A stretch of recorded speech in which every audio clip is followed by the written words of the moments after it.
गुरु प्यारी साध संगत जी, प्रेम से कहना धन निरंकार जी। आशा करती हूँ सतगुरु माता जी की कृपा से आप सभी अच्छे होंगे। आज मैं आप सभी के लिए एक नई साखी लेकर आई हूँ। साखी का विषय है, शीर्षक है शौक। चलिए सुनते हैं आज की ये साखी। साध संगत जी, आशा रसोई में खाने की तैयारी कर रही थी। आजकल वो बहुत खुश रहती थी क्योंकि सास ससुर की जिम्मेदारी अपनी ननद पर डालकर उसे थोड़ा समय मिलने लगा था। पति के ऑफिस जाने के बाद अपने बच्चे को स्कूल भेजकर वो कहीं पर भी घूमने फिरने के लिए निकल जाती थी। खरीदारी करती थी या सहेलियों के साथ घूमती थी। सत्संगत जी, आशा की सास को दिल की बीमारी थी, वो हृदय रोगी थी। तब से उसे सास की सेवा करने में बहुत ही परेशानी होती थी। तो आशा ने बहाना बना बनाकर अपनी ननद दीपा को बहलाया फुसलाया कि कुछ दिनों तक आप भी माँ की सेवा कर लो और अपने शहर में रखकर माँ का अच्छे डॉक्टर से इलाज करवाओ। तो दीपा भी अपनी माँ को अपने साथ लेकर जाने के लिए तैयार हो गई। साथ में दीपा ने अपने पिता को भी चलने के लिए कहा, क्योंकि दीपा को लगा था कि ऐसे समय पर मेरे माँ और पिता को एक साथ ही रहना चाहिए। जब से आशा के सास ससुर चले गए तब से वो बहुत आज़ाद हो गई थी। खूब खुशियाँ वो मना रही थी। यहाँ पर आशा का पति कमल कमल को माँ बाप की बहुत टेंशन होती थी, बहुत परेशानी होती थी। वो बार बार माँ बाप को वापस बुलाने पर जोर देता था, लेकिन आशा कहती थी कि माँ और पिताजी वहीं पर ठीक हैं। सारी ज़िंदगी हमने उनकी सेवा की, तो अब थोड़ी सेवा अपनी बहन को भी करने दो। वैसे भी आपकी बहन के बच्चे बड़े हैं और हमारा बच्चा छोटा है। हम उसकी पढ़ाई लिखाई देखें, मैं उनका ध्यान रखूंगी या अपने बच्चे की तरफ ध्यान दूंगी। मुझे भी आराम चाहिए। इस बात से कमल दुखी होता था कि ऐसे समय पर वो माँ और पिता के साथ नहीं है। इसलिए बीच बीच में कमल अपनी बहन दीपा के घर पर जाकर माँ बाप को देख आता था। अब आज आशा रसोई में खाने की तैयारी कर ही रही थी कि तभी कमल परेशान सा भागता हुआ रसोई के अंदर आया और बोला कि माँ तो चल बसी, हमें जल्दी से मेरी बहन के ससुराल जाना होगा। आशा हैरान रह गई। आशा कहने लगी, अरे अभी तो उनका इलाज चल रहा था, अचानक से क्या हो गया? कमल गुस्से में बोला कि मैंने तुम्हें पहले ही कहा था कि हम माँ को वहाँ नहीं भेजते, लेकिन तुमने उनकी सेवा से बचने के लिए उन्हें मेरी बहन के पास रहने के लिए बोल दिया। ऐसा भी कोई करता है क्या? मैं मेरी माँ के अंतिम समय में भी उनके साथ नहीं रह पाया। इतना कहकर वो रो पड़ा। आशा के मुंह से निकला, अरे मैंने तो वहाँ पर उनके अच्छे इलाज के लिए उन्हें भेजा था। अब जल्दी चलो वरना तुम्हारी बहन तुम्हारी माँ का सारा पैसा और गहने हथिया लेगी। ये सुनकर कमल को गुस्सा आ गया। कमल कहने लगा, मेरी माँ की मृत्यु हो गई है और तुम्हें पैसे की पड़ी है, और तुम्हें कैसे पता कि मेरी माँ अपने गहने और सामान अपने साथ लेकर गई है? वो सामान तो यही होगा ना। अब आशा ने पति के सामने तो कुछ नहीं बोला, क्योंकि सास ससुर की अनुपस्थिति में उसने सास ससुर का पूरा कमरा छान लिया था, लेकिन उसको गहने भी कहीं मिले नहीं थे। खैर, रोते बिलखते वो लोग दीपा के ससुराल में पहुंचे। कमल ने माँ का अंतिम संस्कार किया। ऐसे समय पर कमल के पिता बिल्कुल टूट गए थे। आशा जिद पर अड़ गई कि पिताजी आप हमारे साथ ही वापस चलिए, अब आपको यहाँ रहने की ज़रूरत नहीं है। सत्संगत जी, आशा बहुत चालाक थी। उसकी सास की तबीयत ज़्यादा खराब थी, तो सेवा के लिए उसने सास को ननद के घर भेजा था।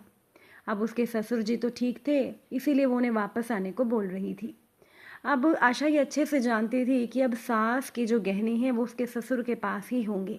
तो आशा ने कहा, पिताजी माँ का सारा सामान भी ले लेना, गहने भी ले लेना, यहाँ कुछ रहना नहीं चाहिए। आखिर उस सामान पर मेरा ही तो हक बनता है। तो आशा के ससुर ने बहू के लालच को देखकर वो एकदम पहले हैरान हुए। फिर कुछ सोचकर उन्होंने बहू के सामने ही गहनों का जो डिब्बा था वो वापस सूटकेस में रख लिया था। ये देख आशा खुश हो गई। वैसे तो ससुर जी समझ रहे थे कि जब सास की सेवा का समय आया तब इसने सास की सेवा नहीं की। अब सास के गहनों पर इसकी नज़र पड़ गई, इसीलिए उन्होंने बहू से ज़्यादा बहस नहीं की। चुपचाप वो बेटे बहू के साथ घर लौट आए। अब साथ संगत जी, घुमा फिरा कर आशा हमेशा ससुर जी को सुनाती थी कि आप मेरी सास के गहने मुझे दे दो। कभी कहीं जाना होगा, शादी में जाना होगा, तो भी बहू गहनों की मांग कर देती थी, तो ससुर जी कहते थे कि वो गहने मैं तुम्हें दे दूंगा। धीरे धीरे समय बीतता गया और आशा के मन में अब ससुर जी के लिए कड़वाहट आ गई। जब भी उसके ससुर जी बाहर जाते तो वो पीठ पीछे उनका पूरा कमरा ढूंढती थी और कहीं से भी सोचती थी कि मुझे गहने मिल जाएं। लेकिन गहने उसे मिलते नहीं थे। ऐसे ही एक दिन वो ससुर जी के कमरे को देख रही थी कि तभी उसके ससुर जी वापस आ गए। अपनी बहू को अपने कमरे में देखकर वो बोले कि क्या ढूंढ रही थी मेरे कमरे में।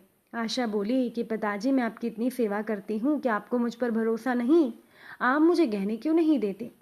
तो ससुर जी धीरे से मुस्कुराकर बोले, मुझे अच्छे से पता है कि तुम्हारी नज़र इन्हीं गहनों पर है, लेकिन वो गहने मैं तुम्हें अभी नहीं दूंगा, बाद में दे दूंगा। ये सुनकर आशा को गुस्सा आ गया। आशा बोली कि ससुर जी, गहनों से प्यार औरतों को होता है, पुरुषों को नहीं। आप 90 साल के होने को आए हैं, मरने को पड़े हैं, फिर भी आप गहनों को छुपा कर बैठे हैं। आज नहीं तो कल वो गहने तो मेरे ही होंगे। जाइए, मैं भी देखती हूँ। अब आप हमेशा जिंदा तो रहेंगे नहीं, तो उन गहनों को मुझसे कब तक छुपा कर रखेंगे। आखिर वो गहने यही होंगे ना। इतना कहकर वो गुस्से में कमरे से बाहर निकल गई तो ससुर जी धीरे से मुस्कुरा उठे। अब उनकी बहू को ज़्यादा दिन इंतज़ार नहीं करना पड़ा। 6 महीने के बाद ही आशा के ससुर जी की मृत्यु हो गई। शुरुआत में तो रोने धोने का नाटक करने में और रिश्तेदारों को ये दिखाने में सारा समय बीत गया कि बहू को ससुर जी का कितना सदमा लगा है। जब सभी काम पूरे हो गए, घर खाली हो गया, तब आशा को अपने ससुर जी का कमरा देखने का मौका मिला। अब वो ससुर के कमरे में गई, पूरा कमरा छानने लगी। ढूंढते ढूंढते उसने सारे डिब्बों का ताला भी खोल डाला, लेकिन उसको कहीं कुछ नहीं मिला। आखिरकार एक बड़ा सा डिब्बा मिला जिसमें उसके ससुर जी की पुरानी किताबें और सामान भरा था। वो डिब्बा उसने नीचे पलटा तो उसकी आंखें चमकने लगी, क्योंकि गहनों का जो डिब्बा था वो उसके अंदर ही रखा हुआ था। उसने जल्दी से वो डिब्बा खोला तो उसमें कागज़ रखा था और वो कागज़ मुड़ा हुआ था। उसने कागज़ खोलकर पढ़ना शुरू किया। उसमें लिखा था, बहू, जाहिर सी बात है कि तुम ये पढ़ रही होंगी, यानी कि मैं इस दुनिया में नहीं हूँ। मैं अच्छे से जानता हूँ कि तुम्हारी नज़र मेरी पत्नी के गहनों पर थी, लेकिन तुमने कभी भी हम दोनों पति पत्नी की इज्जत नहीं की, तो वो गहने मैं तुम्हें कैसे दे दूँ। मुझे तो तुम्हारी नीयत पर पहले ही शक था। मुझे समझ में आता था कि जब मैं कमरे में नहीं होता तो तुम मेरे कमरे की तलाशी लेती हो। इसीलिए वो गहने तो मैंने बहुत पहले ही बेच कर पैसे किसी को दे दिए, और मैं तुम्हें नहीं बताऊंगा पैसे मैंने दिए किसको हैं, वरना तुम उससे भी झगड़ा करने पहुंच जाओगी। इसके आगे कुछ लिखा नहीं था तो आशा ठगी सी रह गई। सारी ज़िंदगी वो सोचती रही कि मेरी सास के गहने मुझे मिलेंगे, लेकिन ससुर जी ने भी उन गहनों को बेच ही दिया था, तो आशा को कुछ मिला नहीं था। वो कमल के पास गई और कागज़ दिखाते हुए बोली, देखो, तुम्हारे पिता ने हमें धोखा दिया। कमल को गुस्सा आ गया। कमल बोला, देखो, मुझे वैसे भी गहनों का लालच था नहीं, तुम ही बार बार मेरे पिता से वो गहने मांगती थी, और अब उन गहनों का देखो क्या हुआ। मुझे उनसे कोई फ़र्क नहीं पड़ता। मेरे माँ बाप ने मुझे अच्छे संस्कार दिए हैं, मेरी सारी ज़रूरतों को पूरा किया, मुझे मेरे पैरों पर खड़ा किया, मुझे एक अच्छा इंसान बनाया। मेरे पास किसी चीज़ की कमी नहीं है, तो मुझे लालच नहीं है। इतना कहकर वो धीरे से मुस्कुराने लगा, क्योंकि वो जानता था कि गहने हैं कहाँ। वो गहने उसकी बहन दीपा की बेटी की पढ़ाई के लिए उसके पिता ने बेच दिए थे, और आज जब उसकी बहन की बेटी अच्छी डॉक्टर बन चुकी थी, तो उसकी कामयाबी में कमल के माँ बाप का आशीर्वाद उसे महसूस होता था। और कमल के लिए इतना ही काफ़ी था कि उसकी माँ के गहने उसकी बहन की बेटी की पढ़ाई में काम आए थे। तो साथ संगत जी, अगर आज की इस साखी ने आपके दिल को छुआ हो, वीडियो को लाइक शेयर ज़रूर करिएगा।